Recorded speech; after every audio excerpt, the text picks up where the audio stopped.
better, because the recording is also on, and this we will also be needing it for a future use. All right, a very, very warm good afternoon to one and all present here. This is a part of the lecture series that we had started towards the beginning of July. This is just this is most probably lecture number 7 that is online. Before we begin with our resource person, I would like to request the coordinator of IQAC LCB College, Dr. Diba Borwa, to please inaugurate and speak a few lines.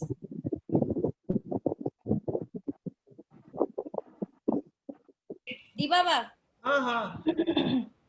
Hello. A very good evening. Yes. A very good evening to all our esteemed participants. On behalf of the principal and as the coordinator of the IQAC, I welcome everyone. First of all, I would like to welcome our esteemed resource person of this webinar, Dr. Chandan Sharma. In the same breath, I also welcome all the faculty members from different colleges, research scholars, and students for being a part of this very interesting webinar. Interesting because we will gain insights into aspects of Gandhi, Ambedkar, and social justice in colonial Assam. We all know that though Gandhi and Ambedkar had different perspectives towards the idea of social justice, both of them played a crucial role in shaping the public discourse on social justice in anti-colonial thought. We have with us today Dr. Sharma, who will help us gain perceptions of this area. Thank you so much. Thank you, Diba Baido. Before we move ahead with our program, I would now like to introduce our speaker for this evening. We have amidst us Dr. Chandan Kumar Sharma, Associate Professor and Head of the Department, DeBruy University. I have been specifically told not to mention anything, but the very fact that he teaches history in the Department of History, DeBruy University. So, sir, are you there? Yes. Hello. Yes. So the floor is all yours. You can start, sir. Thank you, the organizers and Lalit Chandra Bharali College for inviting me to this webinar and giving the opportunity to share some of my thought or works with you. Am I audible? Hello. Yes. Yeah. My topic today, which I will be speaking on, it basically speaks about, I will try to concentrate on Gandhi, Ambedkar, and the issue of social justice in colonial Assam. Having said that, all we know that when we try to speak or put together Gandhi and Ambedkar together, it becomes such a voluminous topic. Though I have put it in such a way, Gandhi, Ambedkar, and social justice in colonial Assam, I will concentrate on certain issues, or rather, I will concentrate on 10 years of history from 1927 to 1937. Now, what does it mean to be from 1927 to 1937? Obviously, history depends on periodization, and there is never a concrete idea of periodization that basically is related with the kind of research we do or the kind of stories we want to tell. So when I try to tell the history of Assam in the context of the ideas of Gandhi, Ambedkar, and social justice, I will concentrate on from 1927 to 1937. That means since the coming of the Simon Commission. From Simon Commission, it came to India in 1927. Then 1937 was the first provincial election under the 1935 Act. So these are the 10 basic years. Now, why those particular years are so important? One particular point, when we try to understand Gandhi and Ambedkar, as it was very pointedly being told by the inaugurator, that she very finely put it, that though they have different perspectives, but both of them, they played very crucial role in shaping the discourse, not only in shaping the discourse, in shaping the policies relating to depressed classes, relating to social justice. They had difference of opinion, but personally, I would try to understand the legacy of Gandhi and the legacy of Ambedkar as some kind of a complementing each other.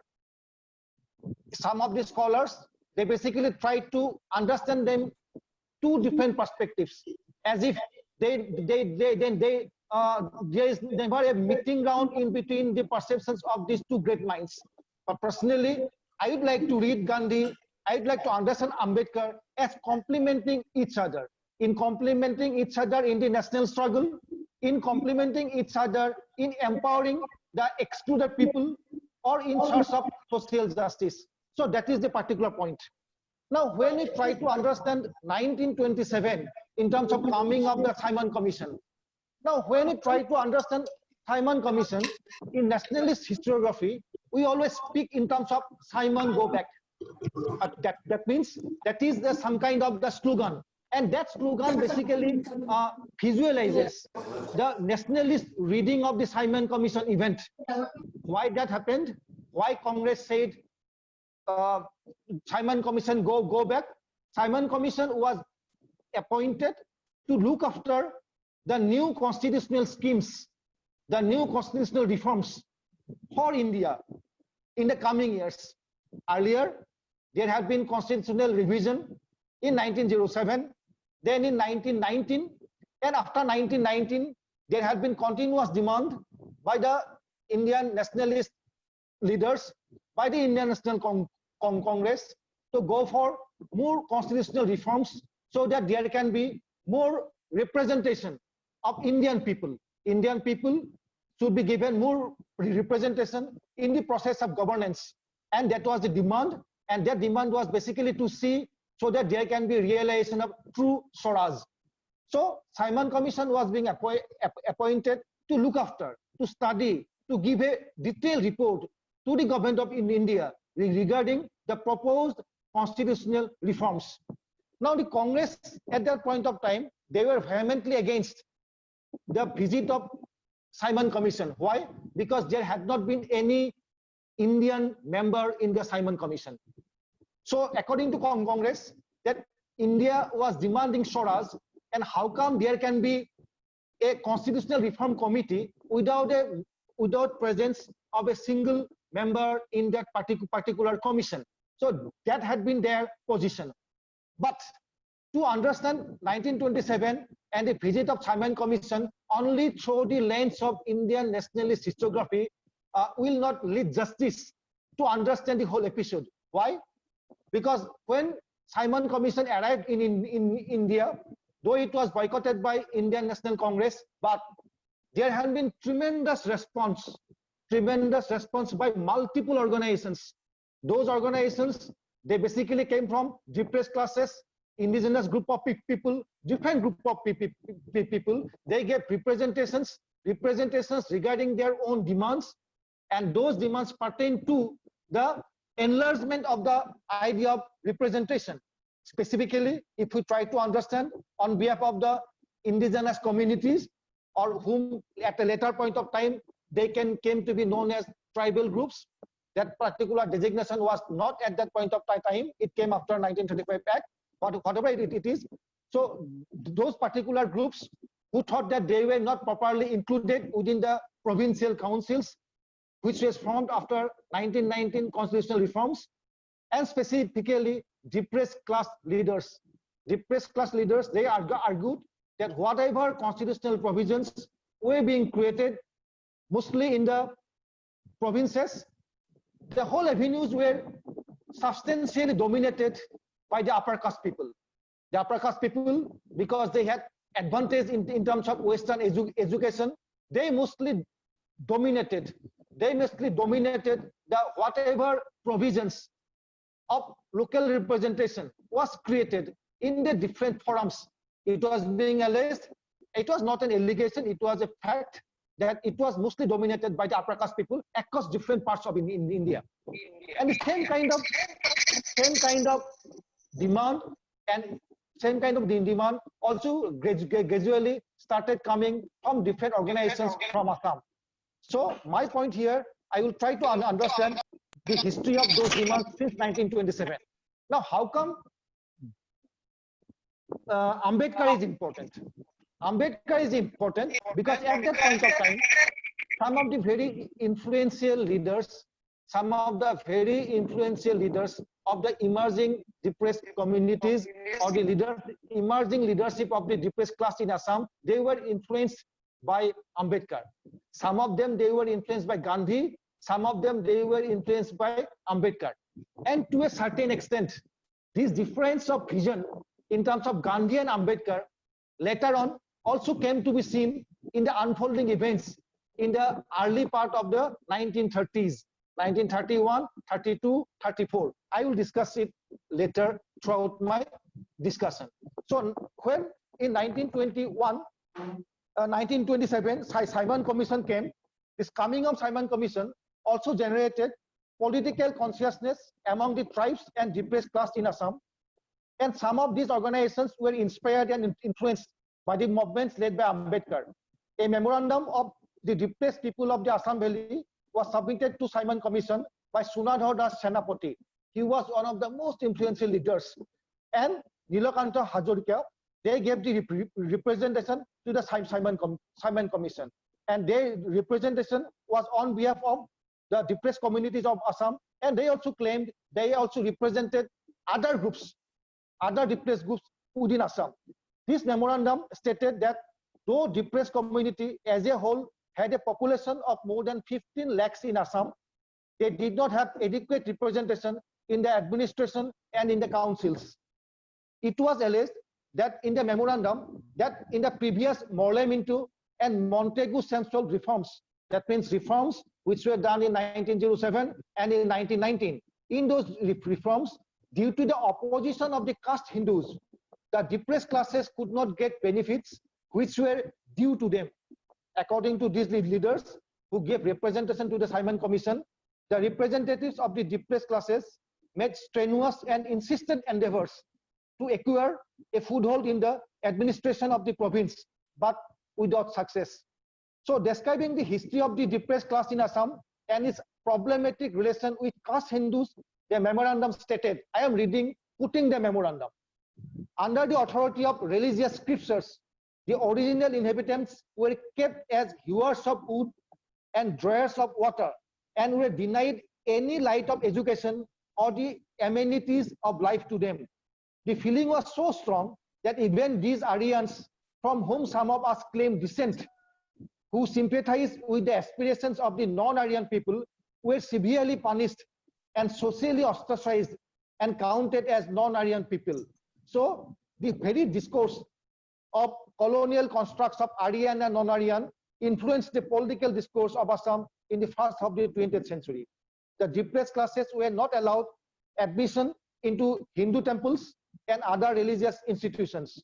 Moreover, no Brahmins of the caste Hindus were allowed to officiate as priests of the religious ceremonies of the depressed classes. The memorandum stated, I am again reading the memorandum, our very touch pollutes the sanctity of the general Hindu society, which will never take any food touched by us. Even local barbers who work among the caste Hindus are not allowed to work for members of the depressed classes. So this was the representation. The memorandum stated that earlier reforms did not accrue any benefit to the depressed classes, whereas high caste Hindus could consolidate their own power over multiple spheres of education, economy, and administration. They also vetoed the recommendations of the Joint Parliamentary Committee to reconsider Government of India Bill of 1919, which in clear terms instructed the government to increase the representation of the depressed classes in each province. Representation of every community, including the depressed, was highly desirable for the success of the policy of democratization and also strengthening of the self-governing institutions for the development of responsible government. So, in the memorandum they stated, so far as the depressed classes of Assam were concerned, they are agreeable to the idea of representative democracy, provided the idea of communal representation and separate electorate be not lost sight of. Responsible government or provincial autonomy will be meaningless if a large section of the people, as the depressed communities, fail to get any representation in the administration of the country. So here also the demand of a separate representation. This question of separate representation was the main division which created the gulf in between Gandhi and Ambedkar. This question of separate representation. So the point is that in the 1920s, the idea of separate representation to the depressed classes, that was a demand. The demand was that as in a joint constituencies, the depressed classes were not adequately represented, so they demanded separate electorate. The memorandum also commented that due to the advantageous position enjoyed by upper caste in every sphere of life, they could think of Swaraj in absolute manifestation. However, it noted that the depressed communities could not get freedom, liberty, and a new awareness only emerged due to the intervention of the British administration. This is very interesting. And here lies the problematic construct of a nationalist discourse. In the nationalist discourse, there is a unity, projection of unity of all the Indian people. But the problem was that for a large section of the people, new avenues were being created only because of the intervention of the British. And that was perceived to be true. That was accepted to be true by the leaders of the depressed classes. And that's why there was these differences in terms of opinion, in terms of programs leading to social justice in between Congress or Gandhi and Ambedkar. The memorandum forwarded few suggestions like the provincial legislatures should be enlarged and should consist of 100 members and it should remain unicameral. The principle of communal representation should be embodied in the constitution itself. So this had been the demand at that point of time. Now, in the constitutional setup after 1921, there was provision for nomination along with electoral groups for membership of the provincial council. The basic intention of introducing system of nomination from the depressed classes was to accommodate representatives of classes in which opinion the governor are depressed classes. Accordingly, 4 members were nominated to the provincial councils of general provinces, central provinces, CP, 2 each in Bombay, Bihar, Orissa, and 1 member each in Bengal and United Provinces. The statutory report stated that there were no representations of the depressed classes in Punjab and in Assam legislatures. In Madras, 10 members from the 9 identified depressed communities were nominated to the assembly. Though this system of nomination was introduced to accommodate representatives from the depressed classes, people belonging to these categories could vote in general non-Mohammedan constituencies if they had eligibility as a voter, which was determined by minimum property qualification. So the report of the commission, the Simon Commission, it also emphasized on the expansion of the electorate of the depressed classes to secure political representation. The statutory commission, that means Simon Commission, it stated, it is clear that even with a considerable lowering of the franchisee, which could no doubt increase the proportion of depressed classes voters, there would be no hope of the depressed classes getting their own representatives elected in general constituencies without special provisions being made to secure it. So the statutory commission in its report of 1927-28, which was published in 29, they said that within a general constituency, there was no hope for the depressed classes to get proper representation. So they also accepted it, but the problem was that most of the leaders of Indian National Congress or upper caste leaders, most of the upper caste leaders across in India, they were not accommodative enough in their thought to give not only separate electorate, but also some sort of reservations for the depressed and other groups who did not get proper representation. The Simon Commission generated a huge upsurge of aspirations of the different repressed and marginalized communities who took the opportunity to give representation to the committee so that in the ensuing constitutional changes, their views and aspirations get adequate space and arrangement. Now, the Simon Commission also, very interestingly, it stated that separate electorate for depressed classes would also demand a distinct classification, which was acknowledged to be very complex and problematic task. So though Ambedkar demanded that there should be separate representation, leaders from Assam also gave representation that there should be separate electorate as it was given to the Muslims, or that later it was extended to the Sikhs. But the Simon Commission stated that it would be problematic. Why it would be problematic?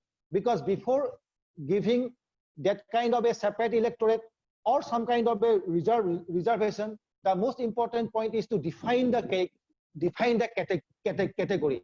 There must be a definite categorization, distinctive categorization. Without that, it will be difficult to extend special constitutional provisions for these groups. But till that point of time, depressed class was an idea, but it was not a proper constitutional classification. And that proper classification in terms of constitutional classification only came in through the census of 1931. In the census of 1931, the different provincial census superintendents, they were asked to prepare list of the depressed class group of people. And through preparation of those particular provincial lists, ultimately the very idea of depressed class came to be having a distinctive constitutional category. And that was accepted within the Act of 1935, through which seats were reserved in the elections, and that became a permanent feature of Indian constitutional scheme. Now, to deal with such a situation, the statutory report, that means Simon Commission report, proposed that the governor would have consultations with the appropriate associations to certify the genuine candidates to the elected form of these reserved seats. Now, interestingly, the Indian National Congress, which opposed the Simon Commission because of not having any Indian representatives, formed another committee under Motilal Nehru for new constitutional schemes in 1928.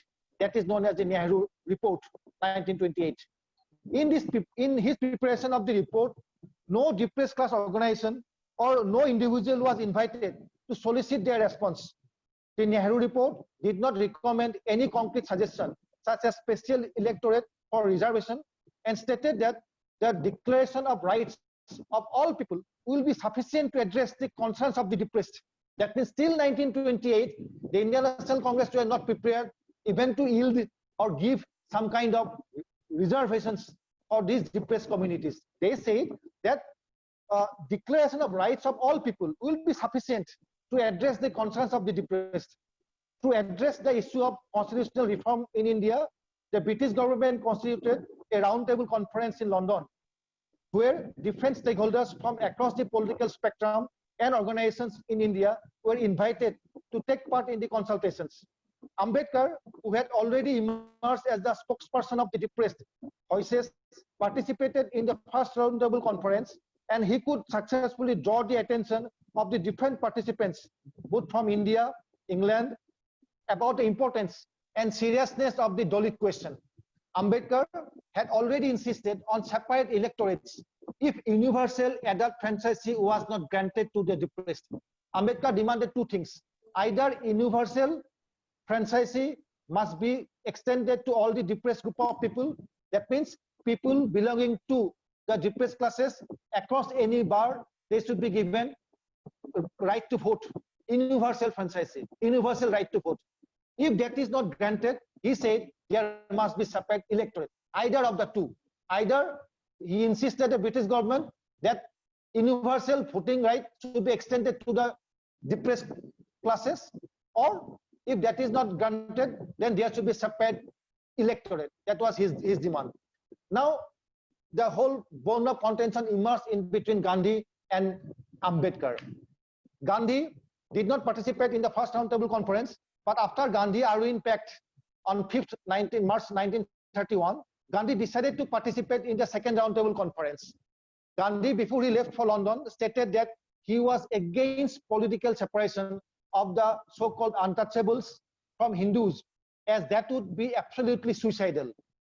According to him, demand for separate electorate for Muslims and the Sikhs was accepted by the Congress under special constraints for historical reasons. An extension of the same to other depressed communities was not at all acceptable for the Congress. Gandhi time and again stated that he was the real representative of the Dalits across India, and Ambedkar was representing only a particular section of the Dalits. Gandhi declared that he received numerous telegrams from the depressed classes across India, in which it was stated that they had full support for Congress and they did not go with the demands of Ambedkar. In spite of the stiff resistance put forward by Gandhi, British Prime Minister MacDonald announced the Communal Award, which granted separate electorate for the Dalits.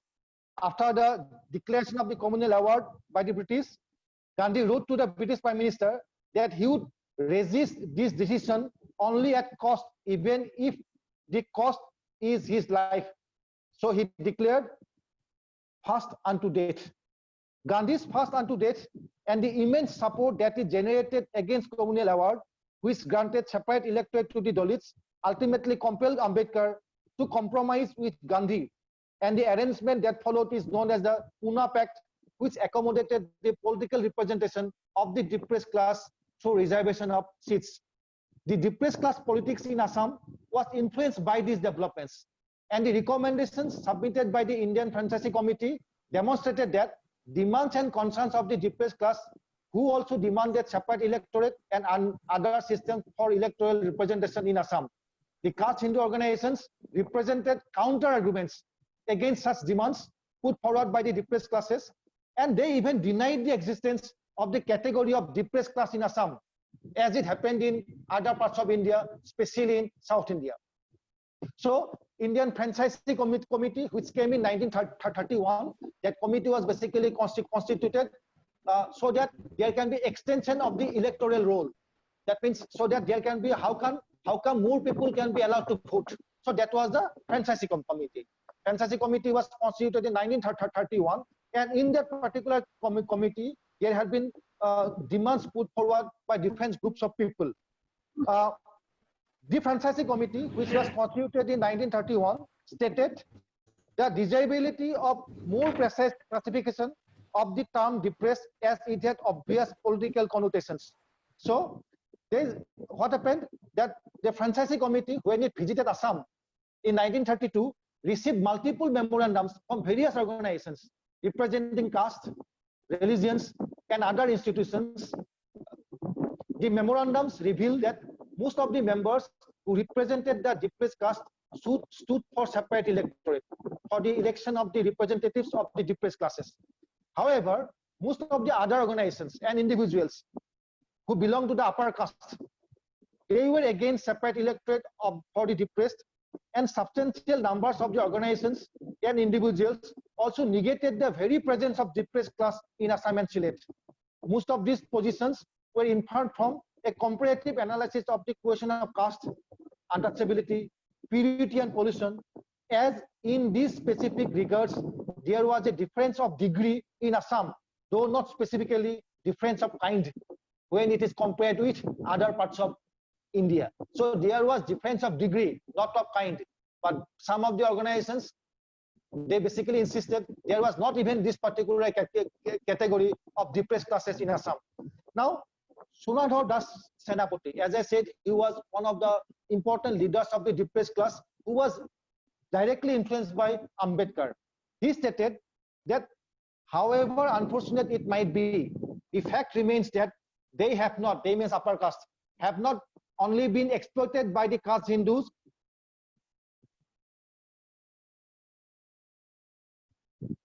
for their own ends, but what is more regrettable, attempts have been and are still being made to create split by setting up of benefit of no community of interest among them. He requested for reservation of adequate numbers of seats on the basis of numerical strength of the population. Then we have seen the different group of people. Take for example, Vice President of Assam Provincial Hindu Sabha. He was from Nagaon. He stated that Provincial Hindu Sabha did not believe in the presence of depressed class in Assam as it existed in other provinces of India. He categorically stated that the so-called low caste in Assam cannot be considered as depressed classes, as there are free mixing in religious gatherings of high caste and the low caste. However, he also stated that there was no common interest among the low caste and no demand for separate representation in Assam. He stated, that means the Provincial Hindu Sabha Vice President, he stated, if really the people of the low caste want their own people in the legislature, they can have it in the general constituency. They are sufficient large in numbers to select men of their own in proportion to their population. The census figures will prove this point. Then similar things was also being told by different members to this particular franchisee committee. Sonadhar Das, he stated to the committee that the depressed class, if they have to remain in general electorate, cannot secure representatives of their own choice, even with reserved seats, as the choice of the candidates, mostly illiterates as they are, will only be practically determined by the majority of the caste Hindus to suit their own ends.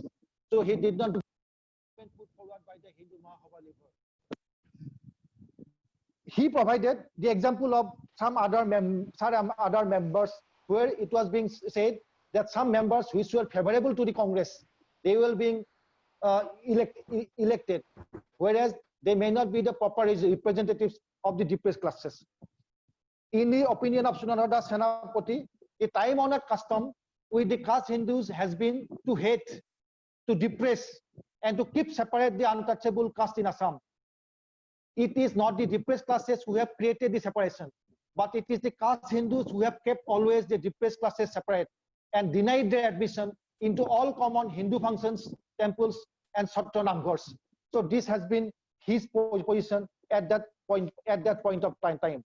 Interestingly, when this franchisee committee was having their own discussions, at that point of time, the results of the census of 1931, it was out, which defined the idea of the depressed classes, and accordingly, few communities were declared as depressed classes through the census of 1931, which helped the whole process of defining, categorizing, and classifying the group of people, so that there can be specific constitutional provisions.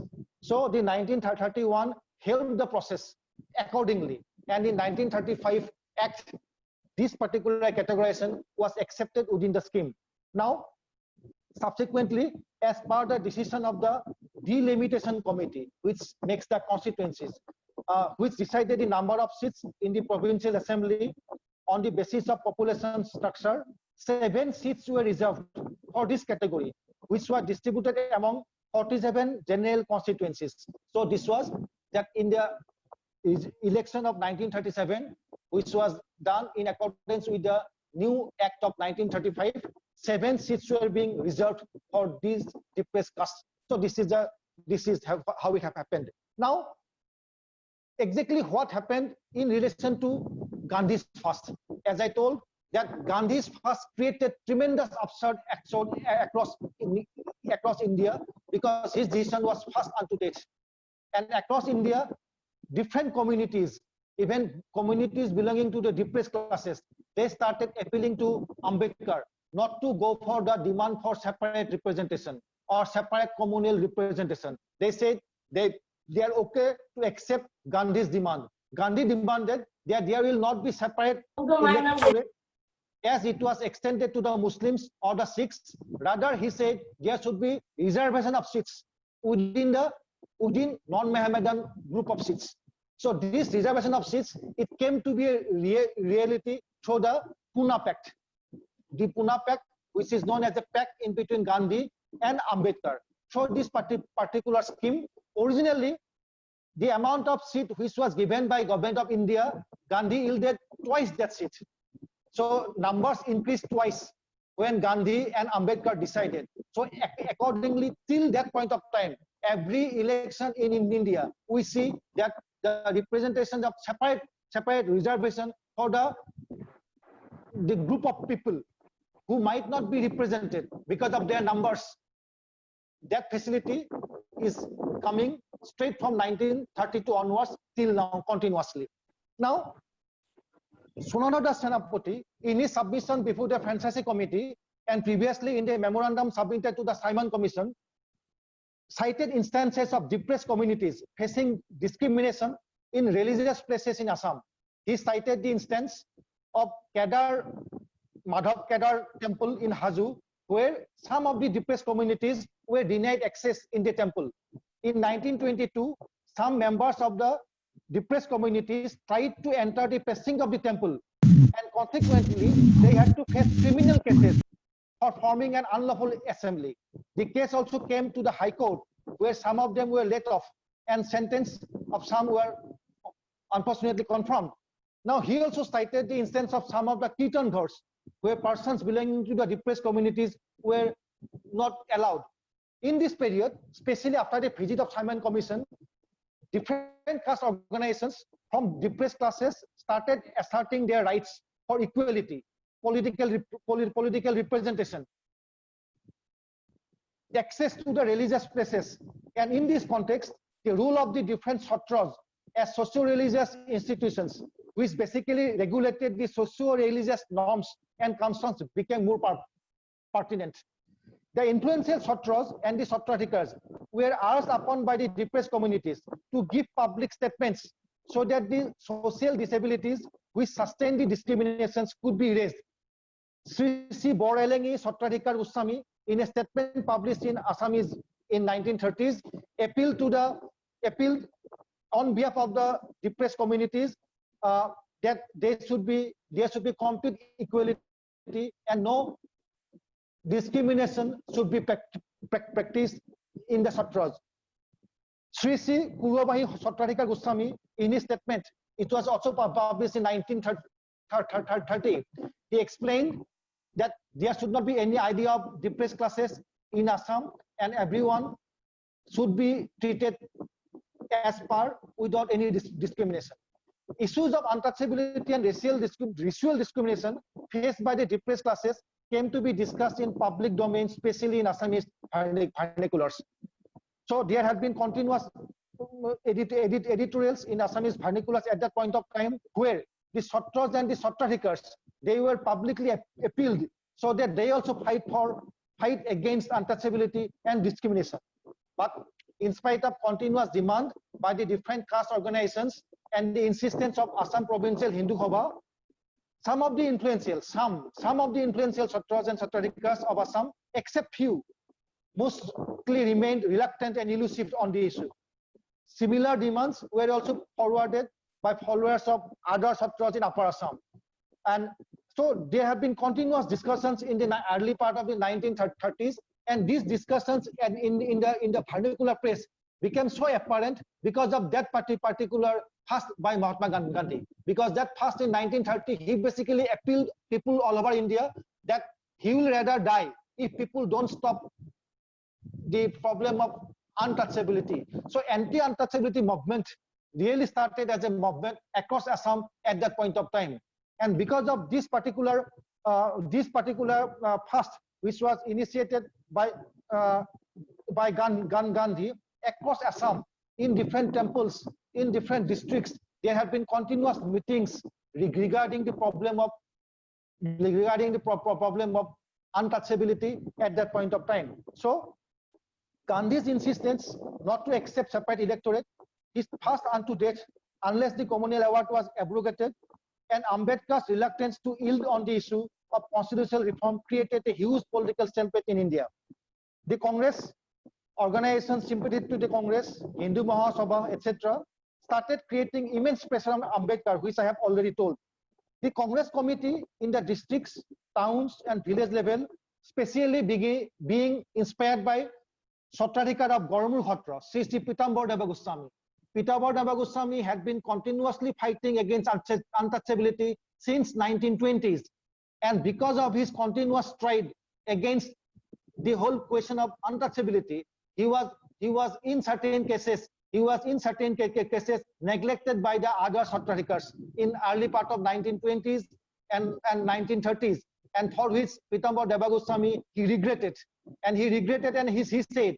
But the point is that in 1928-29 he had written in newspaper column that the issue is so important that everyone must fight together.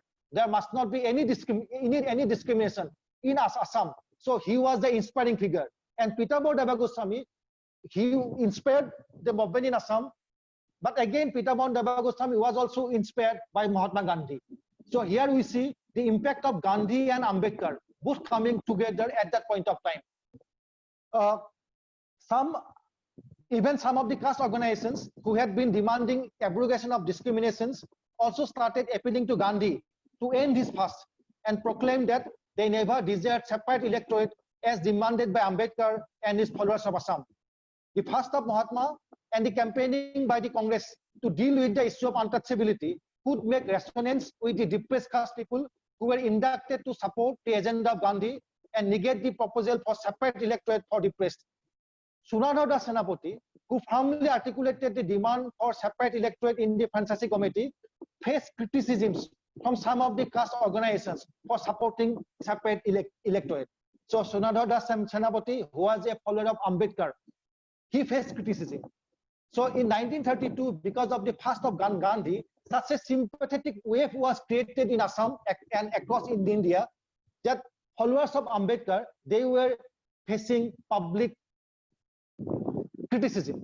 So Sunadhar Das Senapati, we find that he was publicly criticized, and letters were being written at that point of time in vernacular press criticizing the position of Sunadhar Das Senapati because he insisted separate electorate. But Gandhi did not want separate electorate. He wanted to give reserved seats. So this politics, impact of this rift in between Gandhi and Ambedkar, that was also felt in Assam. So Sunadhar Das Senapati, who was the most important leader, but he also faced severe criticism in 1932, 1933. Some of the caste organizations openly proclaimed that they never supported separate electorate, and they declared that their issues and concerns could be properly addressed through the system of reservation within the joint electorate as demanded by Mahatma Gandhi. So another important leader of the depressed communities, he was Chidananda Das. He was very popular, but he was a follower of Gandhi and to Congress. In his statement, he also stated that Chidananda Das, he stated, hardly any caste organizations in Assam which did not oppose communal award. In his opinion, that means opinion of Chidananda Das, few individuals, none of that except few individuals, none supported this system of separate electorate for the depressed classes, which could cast a spell of doom for the depressed classes in the future. He also mentioned that the communities which gave memorandum to the Saman Commission could not reap any benefit from the government, and there was hardly any opportunity of receiving any benefit in them. Chidananda Das, in a letter given, which was published in a vernacular press in 1930s, he criticized Sunadhar Das Senapati for his demand of separate electorate for the Franchise Committee. According to Chidananda Das, if the depressed classes opted for separate electorate, do irreparable damage to the social fabric and the ethos and spirit of the Sankardeva movement. He also pointed out that though the memorandum submitted to the Simon Commission, the depressed communities expressed their support and willingness to the demand for separate electorate, it was not clear who these communities were, as some communities has expressed their non-acceptance of the communal award. So we see that rift even within the leaders of the depressed community, it was emerging in 1920s. So my point was that difference and divergence of opinion in the case of India in terms of Gandhi and Ambedkar, but that debate also had its ripples in the Brahmaputra Valley. So that was also coming up in the case of Assam. So that had been the case. Another important point, which I would like to mention, is that Sonarprabha Soikiani, who was the most young vocal women leader in 1930s. She also appealed to the lower caste of Assam to drop their demand for separate electorate and accept joint electorate as desired by Mahatma Gandhi. Chandraprabha Soikani appealed that the life of Mahatma must be saved at all costs, and it was the duty of the citizens of India as well as the depressed classes to be united and support the cause of Mahatma. There have been continuous public meetings not only in Guwahati, in Dibrugarh, in Goalpara, in Dhuburi, in Tezpur, in Mangalloi, in Golaghat. There have been continuous public meetings. In all the public meetings, people took a pledge to stop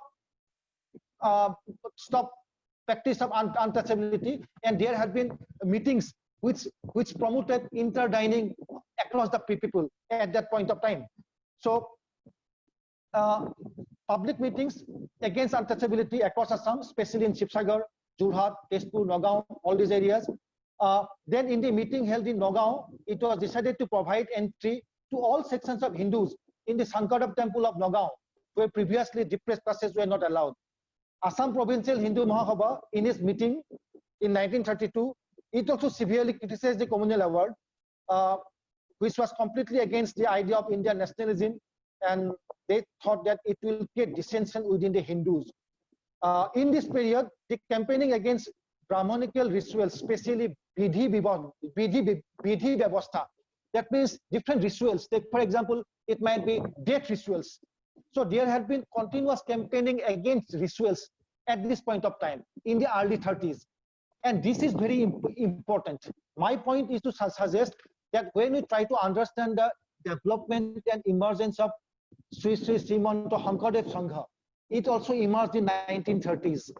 And that emergence of Shankardev Sangha as a new modern organization which claimed the heritage of Shankardev movement in Assam, that was also possible because of these particular debates which was generated by the campaigns of Mahatma Gandhi, by the demands made by Ambedkar, and the different diverse debates which was happening at the local level. So the milieu, the environment for a new organization, an organization outside the control of the Satras. My point is that because it was Holadhar Bhuiya, then Mukhtiar Atta, they basically came from Nagaon. These great persons, they have been actively engaged with the Gandhian movement at that point of time. Since 1921, Holadhar Bhuiya was a very important member of the Congress in Nagaon. And wherever Gandhi visited, he was actively participating with Mahatma in those meetings. And in the formation of the Shankardev Sangha, Holadhar Bhuiya was one of the most important persons. My point is that in the early part of the 1930s, there have been continuous local meetings against the Brahmanical rituals, which were imposed in certain cases by the Satras, in certain cases by the Brahmins, against non-Brahmin group of people. There have been continuous meetings locally in 1930s, 33, 34, 35, in different parts of Assam. And in those public meetings, continuous local level, village level meetings, there have been continuous debates. And they said that there must be simplified rituals, because otherwise these are working against the non-upper caste people. So these particular ambience, the ambience for the promotion of the ideals of Shankardev, or what Holadhar Bhuiya was speaking, that in terms of regaining the original ethos of the Mahapurukhiya movement, they started this particular Sangha in 1930s, and this also was possible because of the heritage which was created by the pledge of Mahatma, his fight against untouchability, and the debates which it could generate at that point of time. So this is my point. Now let me just try to mention some of the issues which was discussed by Mahatma Gandhi when he visited for the third time in Assam. Third time he came to Assam in 1934, and in 1934 his tour across India, that was basically for horizon campaigning. That means he gave very much importance to anti-untouchability movement in the 1930s, and that's why he was roaming across India. As part of that program, he also came to Assam in 1934. In 1934, across the Assam Valley, he gave lectures. And in all those lectures, those basically lectures was confined to the issue of untouchability. And these particular lectures also created a new resonance among the common people, for which we can see that the whole rights of the depressed, that there was the rights of the depressed, then those orthodox organizations or the traditional religious organizations, they had to ultimately yield to the popular pressure. When Gandhi came, he visited, he arrived in Assam in April 11, 1934. I am just quoting him. He had said in a meeting in Rupsi, Lower Assam, Thuburi, he said, "I am glad to be again in Assam after a very long time. This time, my mission in the connection with the Horizon movement. Untouchability is a great blot on Hinduism, and if we don't efface it in time, we shall ourselves be effaced from the face of the earth. I congratulate you for your past and address, for both your promise of your determination to root out untouchability in Assam. But I do not think that statement squares with facts, because he said that there was no considerable untouchability in Assam and Bengal. Some people said that in Assam and Bengal there was no untouchability. Gandhi said, I do not think that statement squares with facts. He said, we are guilty of untouchability as soon as we make distinctions between man and have grades of high and low.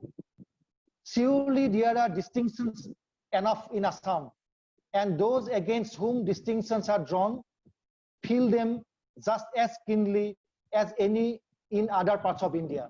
So though some people said that in Assam there was no untouchability, Gandhi said no, there was untouchability in Assam, because also there was the very idea of gradation. Once the very idea of gradation is there, it also speaks about the absence of equality at that point of time. Then in Guwahati, in public meeting in 1934, Gandhi was speaking that he could not congratulate the Guwahati Municipality Corporation on the condition that horizon quarters, which were unfit for human cohabitation. Gandhi said it was no use saying that horizons were dirty people. It was up to the municipality to educate them, and out of their habits, it was all very well for them to state that the famous Kamakya temple, as well as several others, have been flung open to the horizon. But they must not rest content until they had broken down the barrier which now divides horizons from the rest of the community. So this was, he was speaking in 1934 in April 13 in Guwahati. In Guwahati meeting, some of the horizons, the Horizon Sevak, Horizon Sevak Sangha and some other organizations, they also have given, some representations to Mahatmaji, and they said that there had been continuous discrimination even in Assam. I am just reading some of the complaints given by the horizons to in 1934.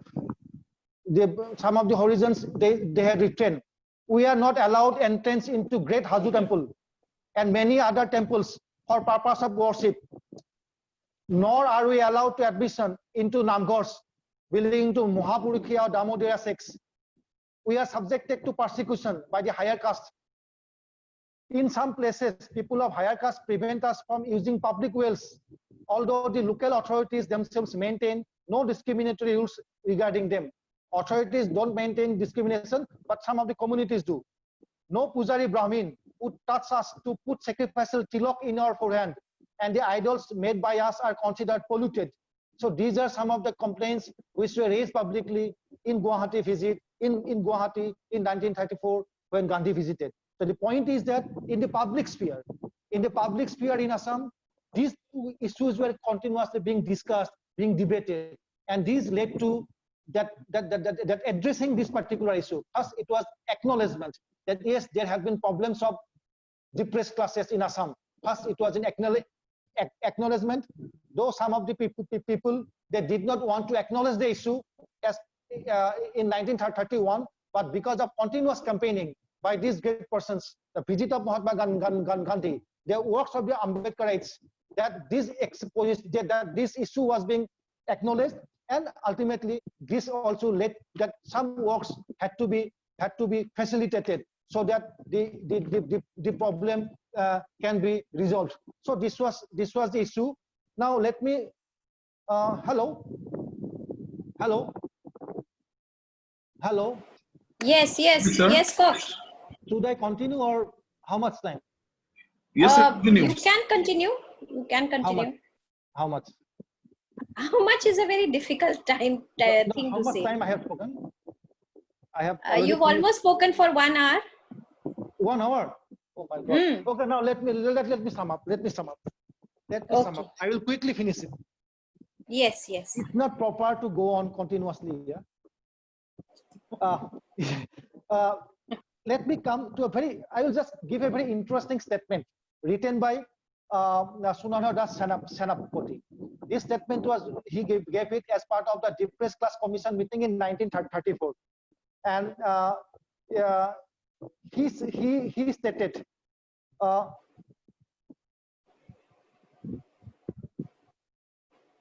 I still consider that brother means Dr. Ambedkar. I still consider that brother Ambedkar, depressed leader of the great, lost the strength of his nerve at the critical moment of Mahatma's life and yielded to the Pune Pact on that most in a suspicious day in 24th September 1932. Our fortune come from England vigorously along with the separate electorate only. So set in Bombay in the Pune Pact, never to return. And I actually shed tears on receipt of that black message on that evil day for us. So this was Sunanda Das Senapati. He was giving this particular statement, and in 1934 he basically urged upon the government of Assam that they should critically look forward few issues. And he said, here I say emphatically in Dr. Ambedkar's words, Sunanda Senapati was quoting Ambedkar, that nobody can remove our grievances as well as we can, and we cannot remove them unless we get political power in our own hands. So this was Sunanda Das Senapati, that only we can do it. We cannot do it until we get political power in our own hands. So he said that the government must address certain issues. That issue is seats in the council. In the seats in the council, in the local and municipal boards, there must be reservations across everywhere. Local, municipal boards. Then there must be reservations in the government services. And there must be scholarships and free studentship, which government of India must start. Importantly, though some of these issues were addressed through the Act of 1935, but after 1947, Ambedkar himself was made into the Law Commission, and he was the main person who was instrumental in making of the Constitution. So some of the issues which were going on continuously in the 1920s and 1930s and 1940s were ultimately incorporated, and these are permanent part of our constitutional heritage now. The point is that, as I started in my earlier part, that most people read Gandhi and Ambedkar separately. But the point is that perhaps we should try to read Gandhi and Ambedkar as playing the complementary role. I just would like to mention one particular point, that when Gandhi was asked why he don't concentrate only on the issue of untouchability, he was requested that why you don't concentrate only on the issue of untouchability. Then Gandhiji said, and here I end by quoting Gandhi. Gandhiji said, and this was an appeal made to him by Charles Andrews. Andrews was his close friend. Gandhi said in his response, when Andrews said that why don't you concentrate only on untouchability, Gandhiji said, now for your important argument about untouchability, but there is this initial flaw about it. My life is one indivisible whole. It is not built after the compartmental system, Satyagraha, civil resistance, untouchability, Hindu-Muslim unity are indivisible parts of the whole. You will find at one time in my life an emphasis on one thing, at one time on another, but that is just like a pianist, now emphasizing on one note and now another, but they are all related to one another. So this was the point of Gandhiji. Here I end my lecture on Gandhi, Ambedkar, and the social question of social equality at that point of time. So my point was that I dealt from 1927 to 1937. Thank you so much. Thank you, sir. A very, very exhaustive, a very comprehensive, and a very insightful delivery put forward. Before we wind up for the day, I would like to take some queries being put in by the participants. There is, I believe, everybody is flabbergasted probably because there's been only one query that's been put forward by Manju Kumari. She writes, sir, can you please tell us something about the Mahad Satyagraha led by Dr. B.R. Ambedkar? Yeah, Mahad Satyagraha, if I remember it correctly, it was in 1928, 29, perhaps 28. And that was one of the initial satyagrahas, and where also that interesting point in that Mahad Satyagraha, if I remember it correctly, because it's very difficult to remember everything instantly. At that point of time, there was posters of Gandhi. When the Ambedkar and his followers was in that Mahad Satyagraha, there were posters of Gandhi, and they also accepted the civil resistance. Whenever problem was created to the Satyagrahis, like Gandhians, the Ambedkar said that don't retaliate. But that was one of the most important areas through which Ambedkar emerged as a accepted leader of the depressed classes across India from that particular moment onwards.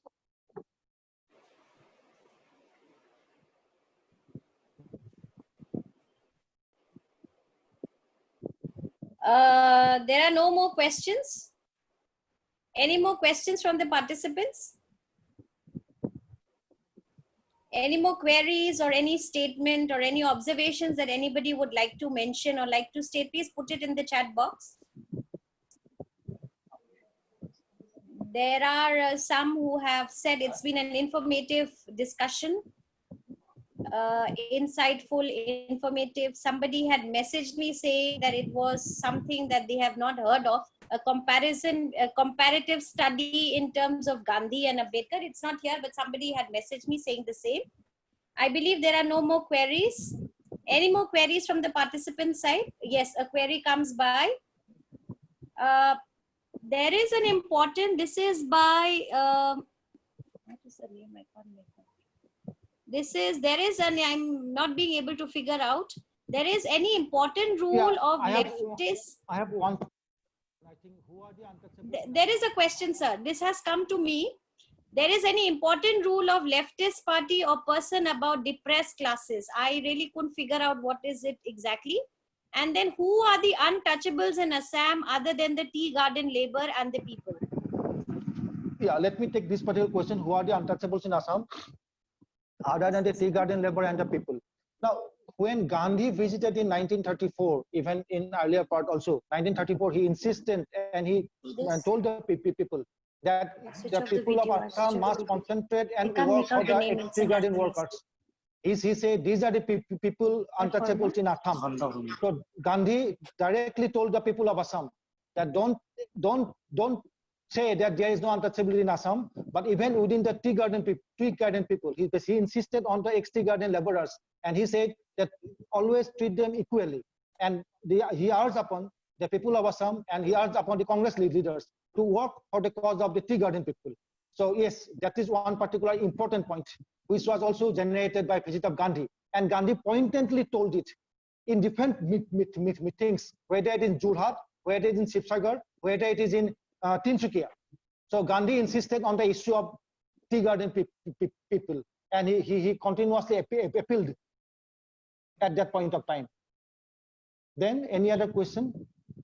This question, I'm not being able to put it across. I'll just read it out again. This is from Bokhanto Harma, who writes, Bokhanto Harma, sorry. Is there any important rule of leftist party or person about the depressed classes?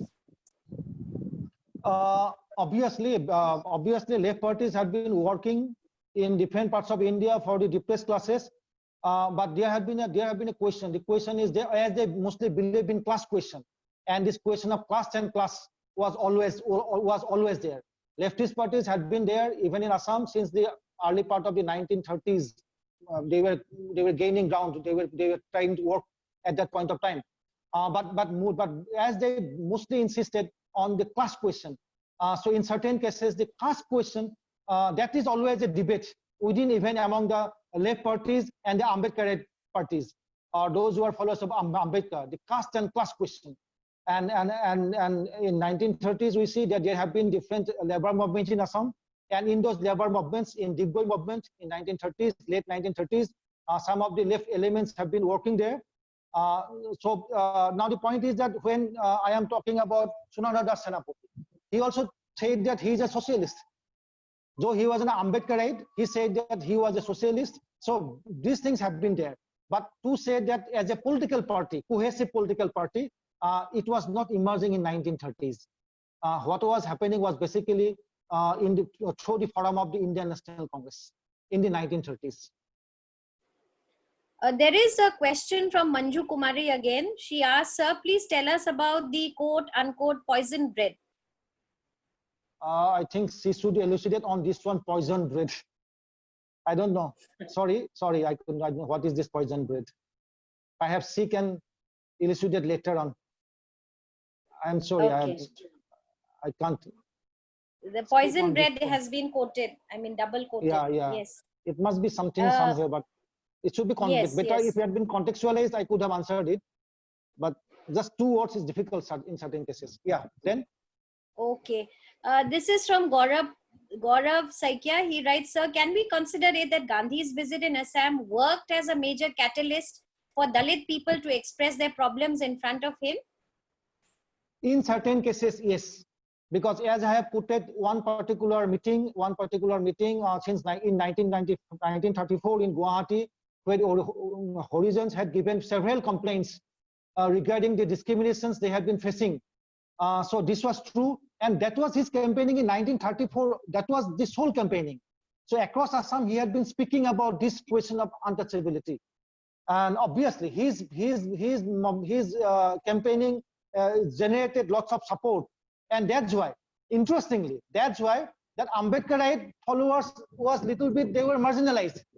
Ambedkar's followers were marginalized, but it was Gandhi who more or less his followers and even within the depressed class that they became the followers of Gandhi, and that was the difference in between Chidananda Das and when I was speaking about Senapati. So these differences had been there. Senapati, interestingly, when he tried to get elected in the 1937 election, he was defeated. First, he tried in Nagaon. He could not get entry from Nagaon. Then he tried from Guwahati reserve seat. Even at that time, he was defeated, and Baliram Das won. So he was a little bit nervous at that point of time. So perhaps because he was not a follower of Congress, because of that, he also little bit got marginalized from the political process, and he also told about it. But somehow by 1937-38, he was nominated to the Legislative Council for 3 years. But the point is that he was not a Congress ticket. He was not from a Congress ticket. So though he was the most important person, but he could not get elected because he didn't get support from Congress. So that had been the image power of Congress party in 1930s. And Gandhi and his appeal, his charisma was so powerful. Okay, there's another, Manju Kumari, if you can just contextualize your question and reframe it. There is another question by Aditya Pujari. He writes, is the situation better or has it deteriorated of the untouchables of Assam than the British period?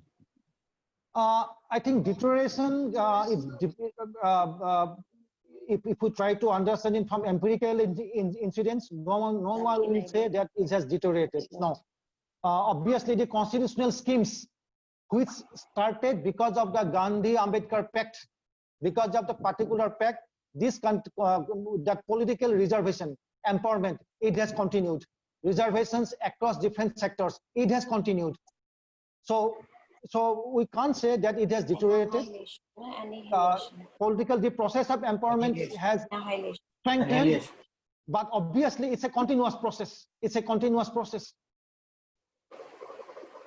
Okay, now this is a little lengthy question. This is from Rakhi Naiding.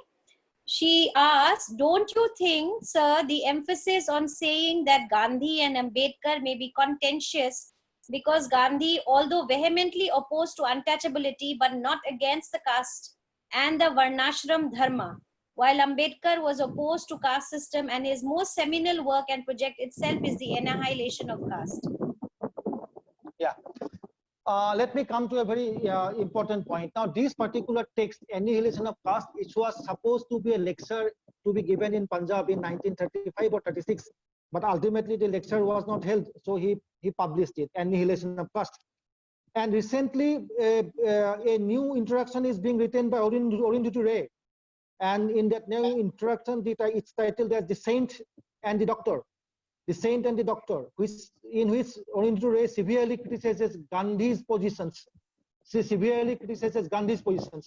Now, after that writing by Arundhati Ray, there have been different writings has come up as well. And some are very nuanced writing, where it is being said that no one should try to portray Gandhi only as a saint. He was not a born saint. He was a social activist. He was a political activist, but later on, other people accepted that he got sainthood. But he was an individual.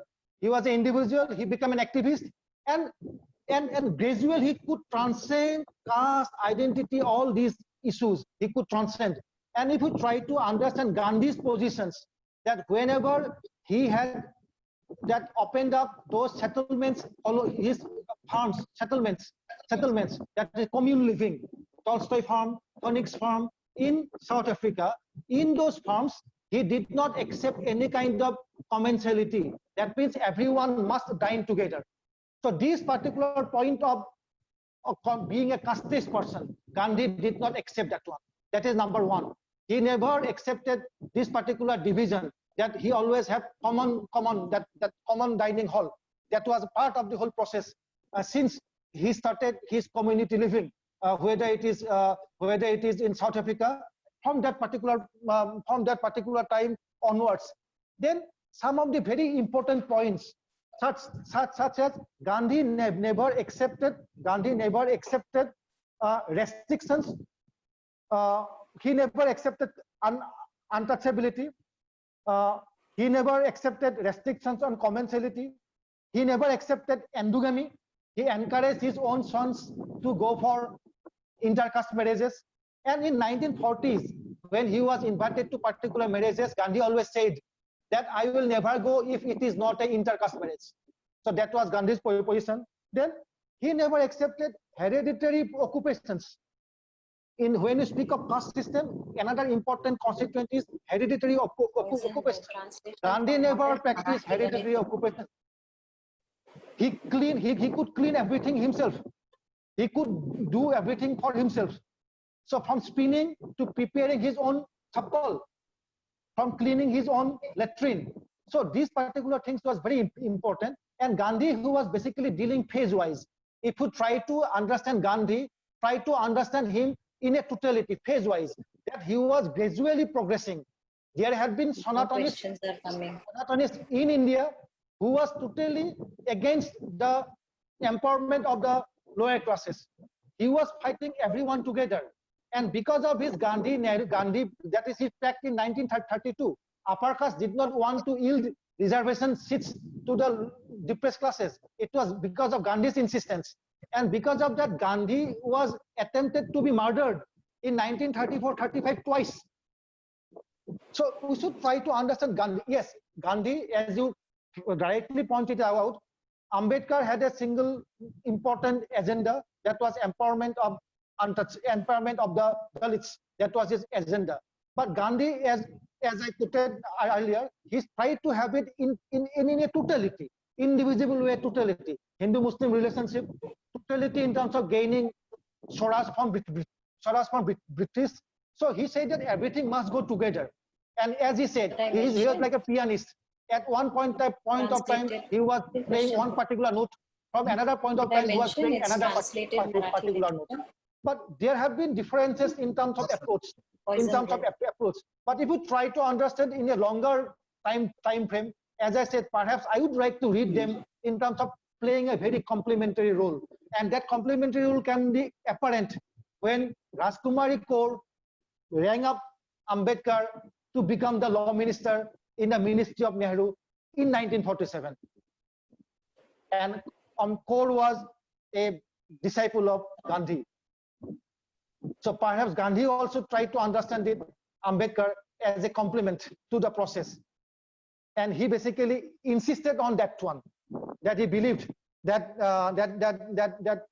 everyone played complementary role, not one versus other. So that had been his position at that point of time. Thank you.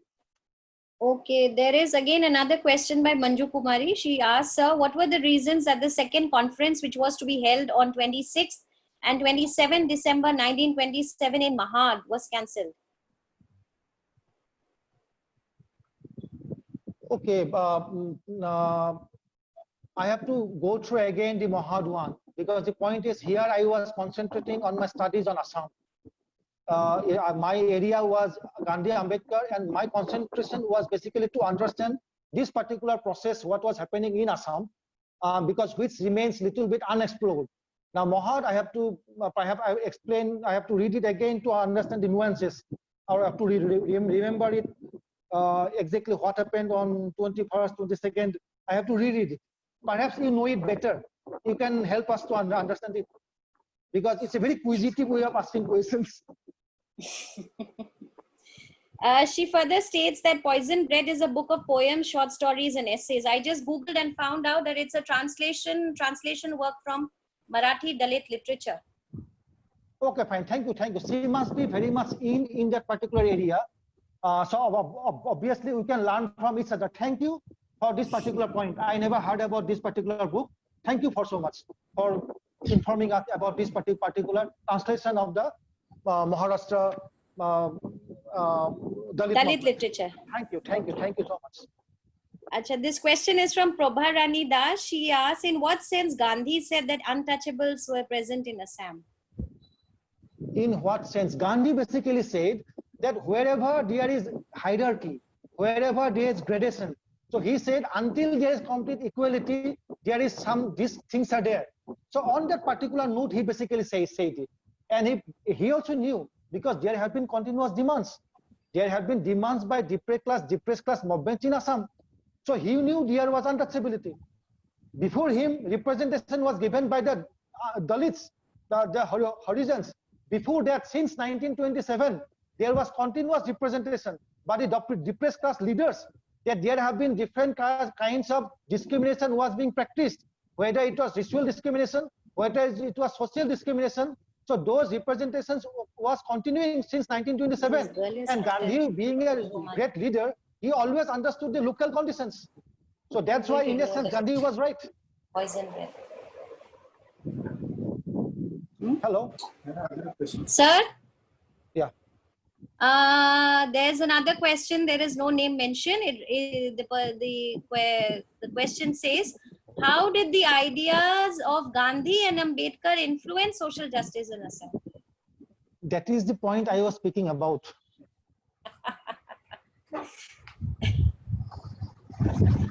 That is the point I was speaking about. That yes, both of them influenced it. Both of them influenced. As I said, that there have been people who were influenced by Ambedkar. Some of the initial leaders, the most important leader, he had been Sunanda Das Senapati. He was an out-and-out Ambedkarite. He was influenced by them, and because of that, the whole social justice movement became so pronounced in Assam.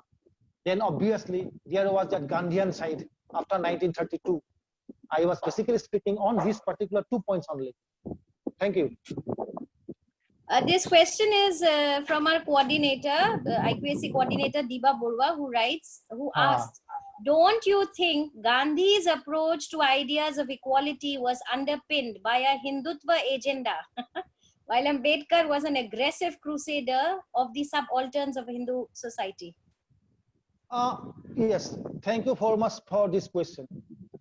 If we read Gandhi, that Gandhi said, "My Ram is inside me," and he said that whenever I try to understand the social question, he said, "I never accept any sacred text without questioning. If no sacred text must be read without reason."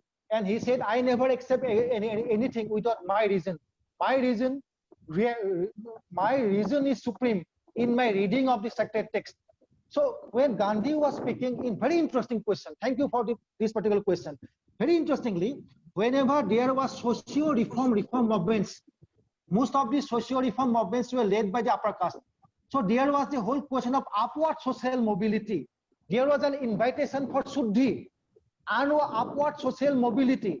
That means the norms of the upper caste should be emulated by the other group of people. So that had been the most of the socio-reform movement agenda. They asked, they appealed, they disseminated the idea that other people should emulate the Sanskritic versions. Gandhi said, no, this is not the point. He said, not upward mobility, he said downward mobility. He said, in 1940, he said, there should not be any other caste except the Sudras. There should not be any other caste except the Sudras. Everyone must be treated as equal. And in his home, etc., there was no discrimination. As I told you, the basic things about caste discriminations, he never accepted anything. He supported common dining. He supported intercaste marriage. He never supported caste-wise norms in terms of occupation. He never supported it. And very interestingly, he was not a temple goer. He never prayed within the temples. He prayed it differently. So Gandhi's idea of Hinduness was a very innovative one. We must accept that one. We must accept that one. So Gandhi's Ram is a different Ram. It was different Ram. And perhaps he was eliminated because of that thing. There are a lot of compliments coming your way. I believe you can also read them out. And this is, I think, our last question that we'll take for today. This question comes from Chao Ananda Chiring, who writes, how far can we consider it effective as we can still witness inequality in the society in some form or the other? Any particular process of empowerment, it is never complete. This contestation for equality will always continue. So those who believe in equality, they must do it. We have still lots of marginalized sections. And it is not that marginalized section is not a continuous process. New and new forms of marginalization, marginalized communities emerges. New forms of discriminations emerges. So obviously, new struggle in the 21st century will depend on some of the old questions, and there must also be some other questions which are important for eliminating discourse in 21st century. So this is a continuous process. These important persons, Gandhi, Ambedkar, we must try to understand their heritage. And the point is that to forward that particular mission. And I always say that they had a complementary role. They had a complementary role. And because of that complementary role can be seen in the making of the Indian Constitution itself. So rather than reading them as two different poles, try to understand we need a Gandhian mind, we need the agenda of an Ambedkar. And if that, perhaps if that can be coming together, the mission of social equality and justice can be much more powerful in future. Okay, I think that was the last question. A lot of compliments are pouring in. You must be going through them as well. And I would specifically like to mention this particular thing to Manju Kumari, who has been reiterating again and again regarding poison bread. Madam, the question you had asked was clearly responded by keeping it very, very straightforward, that sir is not aware of this particular book or this anthology written by this anthology of Dalit literature. So it will be very, very difficult to continue with any form of responses to the very book known as the Poison Bread. I hope you understand and you take that in your stride. Thank you so much. Thank her for sharing the information with us. I thank her for sharing that information with us. Absolutely. We are also extremely thankful since this particular webinar was concentrated more on the social justice aspect of Assam, it is good to get a new input and a new insight from a different aspect, for a different perspective. Thank you very much again for that. And I'm also sorry that we couldn't answer that particular question of yours. Now, a lot of more compliments are pouring in. Thank you so much. Very informative, insightful session. And before we wind up for today, I would now like to request our HOD for Pol Science, Mr. Dibakar Das, to kindly extend his vote of thanks. Thank you, Kunjaba. Respected Principal of LCB College, Dr. Edison Ali Sir, IQAC Coordinator, Dr. Diba Barua Ma'am, respected resource person of today's webinar, Chandan Sharma Sir, my dear colleagues, and the respected participants. We are at the end of the webinar, and on behalf of the organizing committee, it's a great honor and privilege for me to offer the vote of thanks. First of all, I would like to offer my vote of thanks to our Honorable Principal Sir, Dr. Edison Ali, who provides us the opportunity to organize this webinar. Thank you, sir. Now I would like to express my sincere thanks to Dr. Diba Barua Ma'am, Coordinator, IQAC LCB College, for inaugurating this webinar and her thought-provoking inaugural speech. Next, I would like to offer my vote of thanks to the Honorable Resource Person of today's webinar, Chandan Sharma Sir, who has enlightened us through his resourceful academic speech. Thank you, sir, for giving us your valuable time in spite of your busy schedule. Then I would like to thank Mr. Bikram Sharma of SS Technology for providing us technical support in the Zoom application. Last but not least, I would like to offer my vote of thanks to all the participants for your cooperation and support in the entire program. Thank you. Thank you very much. Over to Kunjalata. Thank you so much. We are looking forward to more sessions with you, sir. Thank you for the insightful, very comprehensive presentation of yours. Looking forward to hearing more from you.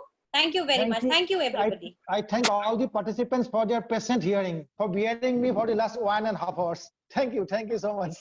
1 hour, 40 minutes. Thank you so much. Thank you so much.